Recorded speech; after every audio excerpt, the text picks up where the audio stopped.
What's good, what's great, soul family? It's me again, Alicia Yolanda, your personal spiritual wellness coach and mentor. And I'm tuning in today specifically to cover a wonderful question asked by one of you beautiful members of my soul tribe in respect to my previous word of encouragement upload. If you haven't already watched that video, guys, tune in. And okay, this video is going to be a little bit longer than what we're used to, but tune in because there are some gems that I'm trying to drop right now that will hopefully speak to your soul and your spirit. Okay, so what I want to cover are 5 tips that I used to regain trust back into myself and the universe after trauma. Because before going deeper into this, I feel like it's important to highlight or offer a wee disclaimer in that trauma can look different for each of us, okay?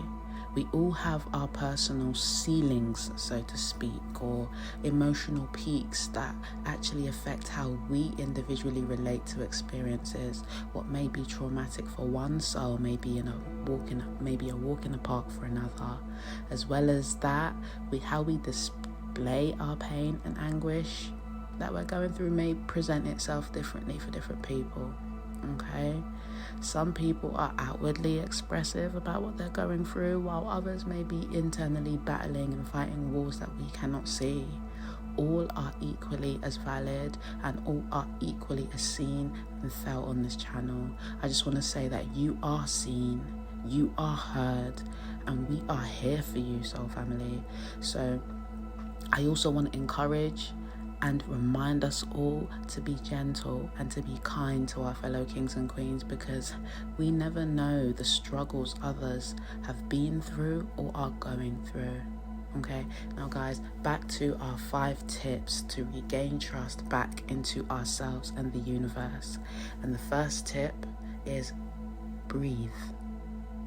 Okay, I find that at the highest point on my personal battle, that all around me, that there was so much emphasis on mental health. Now, not to discourage anyone who's putting focus on this aspect of their healing, because I genuinely feel it is equally as important as what I'm about to say next. Okay, but what I can say for sure is that path was not for me. That path was not something that I could focus on, because when I was putting a lot of focus on mental health, it was taking me down rabbit holes that genuinely made me feel as though there was something physically wrong with my mind or the makeup of my brain, like chemical imbalances and stuff. And I began seeking external ways to solve the problem, and this was keeping me stuck in a rut. For real, I knew for sure that popping pills for things like depression, anxiety, or any similar disorders of the mind was not an option for me. Not with everything else that I've got going on in my life. And when I started to actually establish my values in relation to my health and wellness, I knew that I wanted to take a more natural route to heal my mind anyway, my mind, body, and my soul.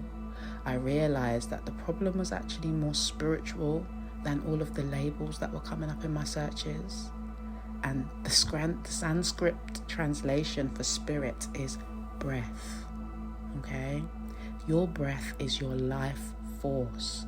It doesn't just fill your lungs, it powers your cells. Carrying oxygen to the blood, then it travels to all the vital areas in the body. One vital organ in particular for me was my mind, my brain. I was getting headaches, brain fog, genuinely not feeling my best self. And if you're familiar with chakras, you know that I'm talking about a blocked crown chakra. I thought, okay, I'll try something different. So I assessed myself. I looked around my environment and I found I wasn't really showing up for myself in the areas that were important to me. Like going out for walks in nature, grounding myself, being by water, doing my yoga, keeping myself fit. I feel like when many of us are in the midst of dealing with our traumas, it's easy to forget to look after ourselves physically, because so much of our attention is on the pain that we're feeling. And although it's important to feel our emotions wholly, it's equally as important to not get stuck there, because that creates stagnant energy within our spirit body. I was finding that when I was feeling anxious, I wasn't breathing fully. I was taking shallow breaths. I was breathing from my chest rather than from deep within my lungs, my stomach, by the diaphragm, you know? But when I started to assess myself and I looked around my environment and I started finding ways in which I can bring my focus back to my body and out of my trauma, I was starting to see that change. Okay, so when I say breath, I started to incorporate new meditation techniques. One vital one that I started to incorporate was from a spirit science video that I watched, where it encouraged one to breathe for 7, hold for 3, exhale for 7. And I would repeat that 7 times. I still do. Okay, the counting alone takes my focus away from my problems and brings me back into my body. And we shouldn't despise small beginnings either, because even though this technique is brief, it is absolutely powerful. When I started to implement this, even times where I was feeling out of sorts, it became like a mindfulness hack. Like this practice, whenever the symptoms of the traumas came up, I would bring myself back to my breath. Sometimes even 5-6 times a day, I would take this time for myself. So I would absolutely recommend that. Breathe, soul family. Now, number 2, get rid of some stuff, okay? We forget that everything vibrates. Quantum physics even shows us that everything around us is vibrating at a particular rate, whether it's going super fast, like light or sound, or really, really slow, like a rock or a table. All of them carry energy that moves. We are energy that moves. Within us, we have energy that moves.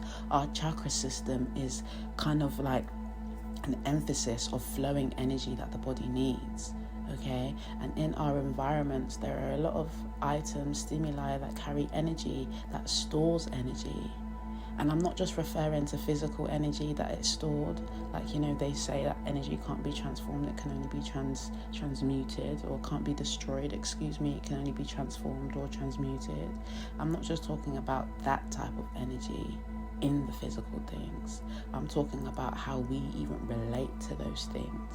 For example, if you have an item around your home that reminds you or triggers your trauma every time you look at that thing, get rid of it. The energetic relation that you have between things and people and places is so important. So if those things are not serving you positively anymore, okay, there is no point on keeping yourself stagnant in that energy that repeats whenever you're around or you see those things. It's placing you more so in a negative vibration. Okay, and when you're placed in that negative vibration, it's affecting the things that you're attracting into your experience. You'll then begin attracting equally things that are vibrating along that frequency that you have to now put out to the universe. Okay, when I started to go through this and I started the clear out phase of my healing, it was hard. Some things carried sentimental value, you know. Whether we've had them for so long that it becomes harder to disconnect. I know for me, I'm very sentimental. So I had to find ways that, you know, I could go through this process while also valuing myself and my core beliefs. So I started to take any items that I found of sentimental value, but that were bringing up emotions that were negative, and I needed to place them out of my view. For me, I popped them into a box. How you do this is completely up to you.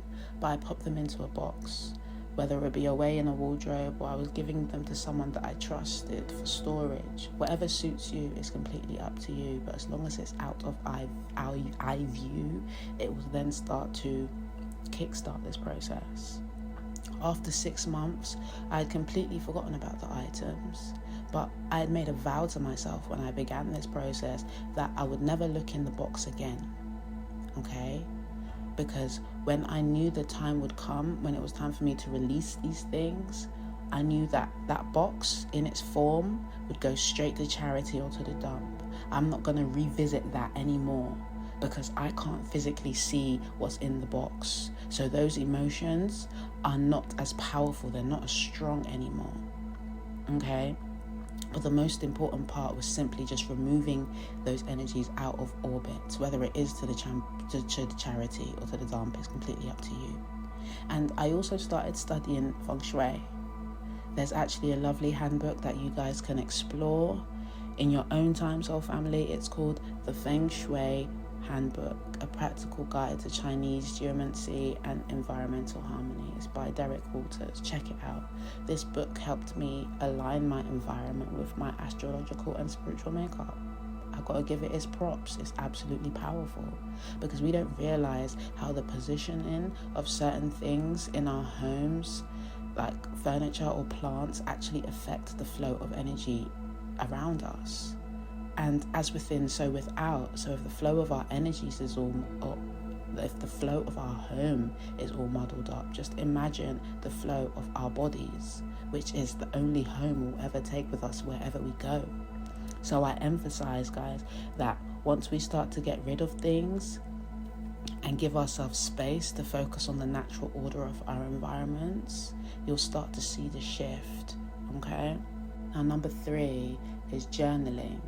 For me, one trauma that I feel as though I work through is feeling like you're being heard, feeling like my voice, my opinion, my perspectives or feelings are taken into consideration, that they're valued, okay? When I did confide in people in the past about my feelings, that made it very, very difficult to trust, because those things may be shared outside of the conversation that I'm having with that individual, okay? This caused me then to kind of like react by bottling up my emotions as a trauma response. I spent more time then in my head than I did actually being present in this gift of life. I mean, it is called presence for a reason, right? And I was constantly questioning myself and doubting others around me, feeling like I had to protect myself, and it was causing me to be more reclusive, pulling away from important relationships around me for the fear of experiencing those same triggers again and being hurt in that same way again. For some people, they may not care about how others talk about them behind their back. You know, they can just shrug it off. But I knew for me, it was more than just being talked about. It felt like I was being dishonored in some way. It felt like in some way my privacy was being violated by someone I trusted with emotionally intimate parts of myself. And I knew the certain type of person that I am. And I always honor those around me. Most, if not all, people know that when they confide in me about anything, they can trust me with it. I would be the first to tell someone, hey, so-and-so confided in me about that thing, and I wouldn't feel very comfortable exposing their innermost being. If you want to know, you can speak to them directly. That would be me, okay? But my paradigm shifted when I realized some people actually talk about others as a way to avoid talking about themselves and their own problems for the fear of judgment. Or there are some others that have nothing else to talk about with those around them, so they talk about others and how others show up in the world instead. Maybe it makes them feel better or feel a bit higher than that person. I don't know. But that's kind of what I was seeing, okay? And that for me was traumatic, because it wasn't that they were concerned about my welfare or the welfare of the person that they were talking about, but it's because they needed a topic of conversation. And I'm not being funny. If you're around people that you have to talk about others to just be around them, that's not really a positive energy that I know for myself that I want to be in, you know? So for the safest way for me to get my emotions out of my mind and with someone I knew I could trust was to write down my thoughts, write down my feelings. I knew I could trust the paper and the pen, and even found other ways to get creative with it. I started expressing myself through poetry, and that was a real game changer for me. But as long as that energy was being released from my body, it was helping me heal the space that was previously occupied in my mind. And if I ever felt any doubts about what I was putting on the page, or whether or not I was in the energy of, I wouldn't want anyone to see this, I would just burn it, soak it in some water, bury it, whatever. But I knew I was affirming to myself that whatever I had written down would be given back to the elements, back to the universe, back to source, because source already knows exactly what you need. When you write this down, you need comfort, and the universe will respond to your outcries in that respect. Now, number 4, my 4th tip, okay, what I did, and this may seem contrary to popular opinion, but I started watching videos online, and lots of them. I do feel like sometimes distractions are not a bad thing. I had a friend once that when I worked in a care home that talked so much, she could speak for hours on end if you let her. Some people would find it a bit annoying, but for me, it was healing, because just listening to her was time away from myself, things that I had going on. Sometimes she would even give me major revelations, because, God, the universe, divine source can use anybody to speak to your soul. You just have to listen. So when I found speakers online that evoked emotions within me that were pulling me out of myself, or the person who I believed myself to be, this victim of circumstance, I started to actually see the warrior in my soul and my spirit being brought out, the part of me that won't give up on myself. Some of them had testimonies that were even similar to my own, that made it easier to relate, but it also helped me feel seen, that I could see someone that was moving through or have successfully made it through, and that inspired me. It comforted that inner child that was needing healing. And at the same time, I grew stronger within myself. I needed videos less as time went on. I spent more time with myself, and the time that I spent with myself was more peaceful. Now, it is important to be careful about the things that you watch, okay? As much as I watch videos, I know that I hold myself accountable, because sometimes I find that some videos can be triggering, It triggers emotions within myself that do the opposite of what I aim to experience. Okay, I have to rely on myself and trust myself to tune out whenever these emotions would come up. I feel like many of us don't realize that it's absolutely our free will to disconnect from things that are affecting our vibration. We are magnets. We're magnets that emit vibrations, and those affect the things that are drawn towards us. Okay, so if something that we're listening to is throwing that off balance, okay, the energy that we're giving out will be compromised, okay, because that's what the universe is responding to. And we have the power to change it by simply moving on from that video, moving on from that song, or moving away from those people that trigger those emotions within us, until we're fully, we've empowered ourselves enough to not respond to the triggers the same way, okay? And trust me, you don't have to do exactly what I did and watch the motivational speakers. You can even watch funny cat videos. But whatever it takes for you to put yourself into a higher vibration, and that will affect the things that you attract. Trust me. Now, soul family, the 5th and the final tip that I want to share with you today, and how I regained trust in myself and the universe, comes from a quote by the late DMX, rest in peace. In a short video from an interview he did, he said something key that has stayed with me ever since I heard it. He said, "Always trust everyone to be themselves, but trust in the fact that you can see them well." It takes far more energy to not trust. It takes far more energy to doubt and be in fear than it does to allow people to be people. You always have to kind of stay ahead or be on guard, I feel like once a person shows you who they are and what they're about, trust that. If you know who you are amongst the crowd, trust that.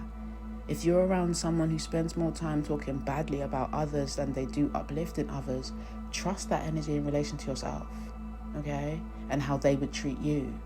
If that person is always showing up for others, being there, offering a helping hand, or positively affirming others, trust that energy in relation to you and how they would treat you. If you're around a person that is simply frank and honest with those around them, and even when the truth is like a tough truth to kind of take in or a hard pill to swallow, trust that energy in relation to you, because you know that person will show up for you and you know you're getting the best, most honest version of them. It is absolutely okay to audit your life, soul family. You know, it's okay to audit your life because you know what you expect. You know the type of people that you want around you, you know. It's okay to shuffle people into places where you are better able to serve them and be served. Once you know what to expect and that people will be people, and you know that people will have shortcomings, and that you understand we're all growing, we're changing, we're evolving in this journey of life, and you truly understand that what's most important is how you are showing up in the world, and how you show up in the world impacts those around you. It can be so much more easier to trust. You start taking things less personally and you realize, that person's just being human today. They may be in their flesh mind rather than their higher self, and that's okay. I mean, we all go between dimensions, the 3D physical mind and the 5D love frequency, where we honor and uplift others. But trust everyone to be themselves, and naturally you'll start finding that you're able to be you too. You can have your faults, you can have your quirks, you can make mistakes and not be perfect as well. And truly there's perfection in just that, humans being human. Now, soul family, if this video speaks to you in any way, hit that like and follow, leave a comment or share with a friend or family. Let's grow our tribe and connect. One love, be love. Irie blessing.